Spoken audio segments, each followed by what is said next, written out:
الشیطان الرجیم بسم اللہ الرحمن الرحیم وَإِذْ زَيَّنَ لَهُمُ الشَّيْطَانُ أَعْمَالَهُمْ وَقَالَ لَا غَالِبَ لَكُمُ الْيَوْمَ مِنَ النَّاسِ وَإِنِّي جَارٌ لَكُمْ فَلَمَّا تَرَاءَتِ الْفِئَتَانِ نَكَصَ عَلَى عَقِبَيْهِ وَقَالَ إِنِّي بَرِيءٌ مِّنكُمْ إِنِّي أَرَىٰ مَا لَا تَرَوْنَ إِنِّي أَخَافُ اللَّهَ وَاللَّهُ شَدِيدُ الْعِقَابِ إِذْ يَقُولُ الْمُنَافِقُونَ وَالَّذِينَ فِي قُلُوبِهِم مَّرَضٌ غَرَّ هَٰؤُلَاءِ دِينُهُمْ وَمَن يَتَوَكَّلْ عَلَى اللَّهِ فإن اللہ عزیز حکیم ولو ترى إذ يتوفى الذين كفروا الملائكة يضربون وجوههم وأدبارهم وذوقوا عذاب الحریق صدق اللہ العظیم۔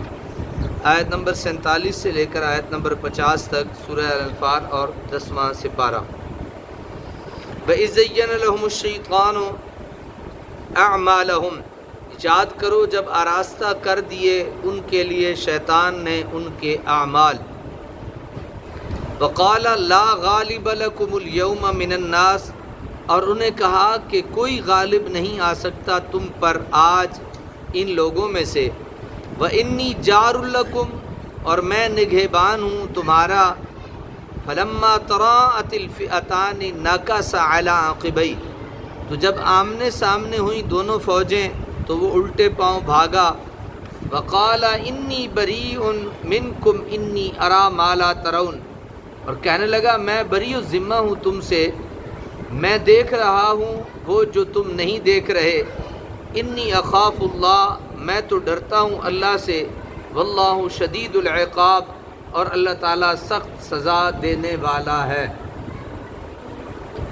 شیطان کے جو کام ہیں ان سے ہمیں آگاہ کیا جا رہا ہے۔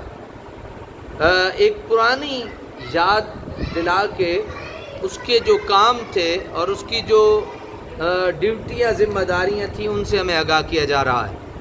کہا یہ جا رہا ہے کہ وہ وقت یاد کرو جب تمہارے لیے شیطان نے کچھ اعمال ایسے تھے جن کو آراستہ خوبصورت بنا کے تمہارے سامنے رکھا، اور کہنے لگا کہ کوئی غالب نہیں آ سکتا لوگوں میں سے آج کے دن تم پر۔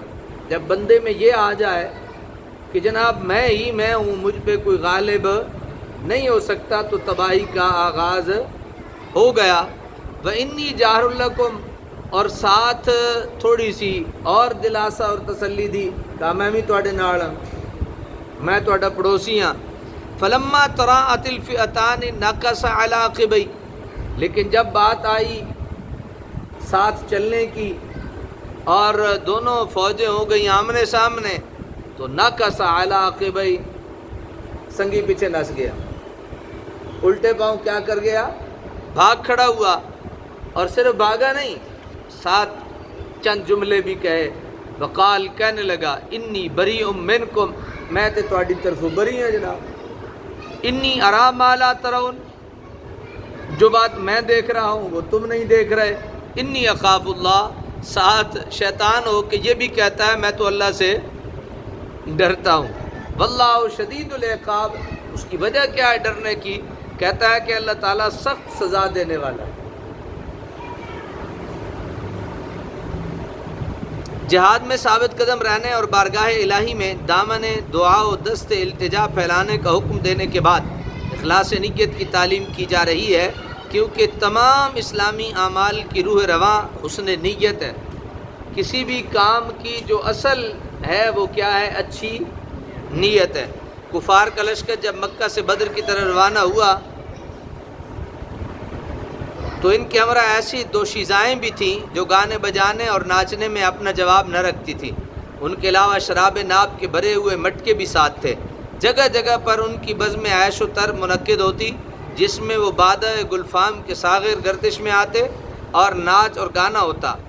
ابو جہل کو جنگ کا ارادہ ترک کرنے کے لیے جب کہا گیا تو اس نے جواب دیا کہ بخدا ہم محمد سے لڑے بغیر ہرگز واپس نہیں جائیں گے، یہاں تک کہ ہم میدان بدر میں پہنچیں، وہاں شراب کا دور چلے، رقص و سرود ہوگا، سارا عرب سنے گا، اور ان کے دلوں پر ہمارا رعب قیامت تک کے لیے جم جائے گا۔ آج بھی کفر کا لشکر جدھر رخ کرتا ہے، فسق و فجور کا ایک طوفان بدتمیزی امڑ کر آ جاتا ہے، جو عصمت و ناموس، انسانی شرف، بلند اخلاقی قدروں کو تنکوں کی طرح بہا کر لے جاتا ہے۔ آپ حیران ہوں گے جاہلیت قدیم و جدید کے مزاج کی یکسانی پر 2000 سال پہلے اس کی جو خصوصیات تھیں، علم و ہنر کی بے انداز ترقی کے باوجود ان میں سرے منہ فرق نہیں آیا۔ دوسری جنگ عظیم کے دوران جو امریکی افواج اپنے دوست ملک برطانیہ میں اقامت گزیر رہیں، ان کی عیش کوشی کی وجہ سے خود امریکی اخباروں کے اندازے کے مطابق 70,000 حرامی بچے پیدا ہوئے۔ اب آپ خود اچھا جا رہے ہیں جنگ کرنے اور انداز یہ ہے، اب آپ خود اندازہ لگائیے کہ ایسی فوج ظفر موج اپنے سبز قدم جس زرزمین خصوصاً دشمن ممالک میں رکھے گی، وہاں کیا حشر بپا ہوتا ہوگا۔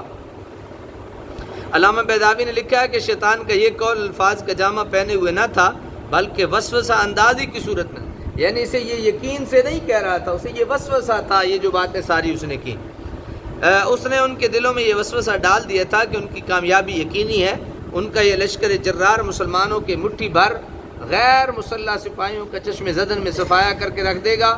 اسی خمار میں لشکر کفار قدم قدم پر سبو انڈیلتا، ڈینگے مارتا، شیخی بگارتا بڑھتا چلا گیا، اور جب حق کی نڈر اور بے باک قوت سے مقابلہ ہوا تو سارا نشہ حیران ہو گیا۔ امام راضی نے اس قول کو حضرت حسن بصری اور اسم کی طرف منسوب کیا۔ وہ کہتے ہیں کہ ابو عیان اندلسی نے یہ توجیہ بھی کی ہے کہ ممکن ہے کسی مغرور کافر نے اپنے فوجیوں کے پیٹھ ٹھونکتے ہوئے یہ الفاظ منہ سے کہے ہوں، لیکن چونکہ اس کا قول محض شیطان کے اغراء سے ہی ہوا، اس لیے بطور مجاز اسے شیطان ہی کی طرف منسوب کر دیا گیا۔ لیکن جمہور کی رائے یہ ہے کہ جب یہ لشکر مکہ سے روانہ ہونے لگا تو انہیں یہ فکر دامنگیر ہوئی کہ کہیں موقع پا کر بنو بکر اور کنانہ، جن کا انہوں نے ایک آدمی قتل کیا ہوا تھا، اللہ نہ بول دیں، تو شیطان سراقہ بن مالک کی شکل میں ان کے پاس آیا اور انہیں اپنی قوم کنانہ کی طرف سے تسلی دی اور یہ الفاظ بھی کہے، یہ اوپر والے جتنے الفاظ تھے نا، یہ الفاظ بھی کہے۔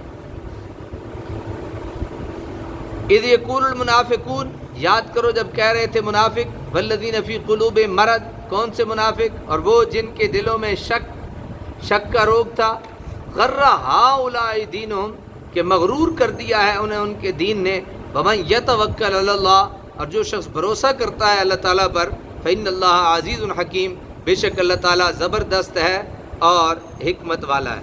وہ لوگ جن کے دلوں میں یقین کا نور نہیں تھا، جو زندگی اور موت، فتح و شکست، عزت و ذلت کے اسلامی معیار سے ابھی تک واقف نہ تھے، انہوں نے جب یہ دیکھا کہ یہ 313 نہتے سپاہی اتنی بڑی فوج سے ٹکر لینے جا رہے ہیں، تو انہوں نے کہا ان کو تو ان کے دین نے پاگل بنا دیا ہے، اپنے نفع و نقصان کی بھی تمیز نہیں رہی، موت کے منہ میں چھلانگ لگانے جا رہے ہیں، اور کس خوشی سے اور کس شوق سے اہل محبت کو ایسے دانا ناصحین سے ہمیشہ واسطہ پڑتا رہتا ہے۔